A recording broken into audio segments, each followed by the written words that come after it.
Hello dear student. एक question करते हैं जो क्रिटिकल एंगल पे बेस्ड है।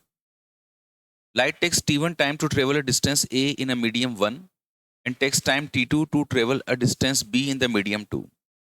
The critical angle for the pair of the medium 2 is denser than medium 1।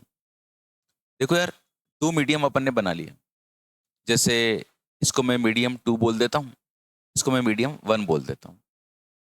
और जो लाइट ट्रेवल कर रही है, ए डिस्टेंस ट्रेवल कर रही है मीडियम 1 में और बी डिस्टेंस ट्रेवल कर रही है मीडियम 2 में। जो ए मीडियम है, इसमें ये जो पहला जो मीडियम है, इसमें लाइट को t1 टाइम लग रहा है और इसमें t2 टाइम लग रहा है। क्रिटिकल एंगल बताना है। मीडियम 2 डेंसर दे रखा है, डेंसर मीडियम है तो ये रेयर मीडियम हो गया। अब आपको क्वेश्चन सॉल्व करते समय सबसे पहले ध्यान होना चाहिए, यार ये क्रिटिकल एंगल होता क्या है। तो क्रिटिकल एंगल कैसे निकालेंगे हम लोग। जैसे ये दो मीडियम है, ये डेंसर मीडियम और ये रेयर मीडियम।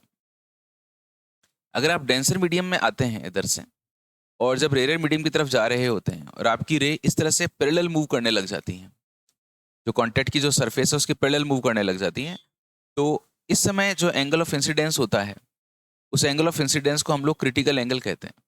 मतलब ये वाला एंगल, ये वाला जो एंगल है, ये क्या कहलाएगा, आपका क्रिटिकल एंगल कहलाएगा। तो क्रिटिकल एंगल का एक फॉर्मूला भी आपको ध्यान होना चाहिए।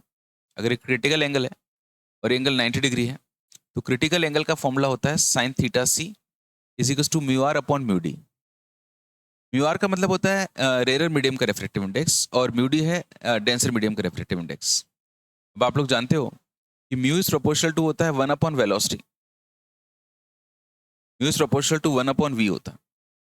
अगर mu is proportional to 1 upon V है तो मैं इसको लिख सकता हूं कि velocity in denser medium upon velocity in rare medium. अब मेरी बात समझ रहे हैं। देखो, mu R upon mu D, mu is proportional to 1 upon V. V D क्या है, velocity in denser medium. This is velocity in rare medium. अच्छा, वेलोसिटी इज इक्वल टू क्या होता है, डिस्प्लेसमेंट अपॉन टाइम।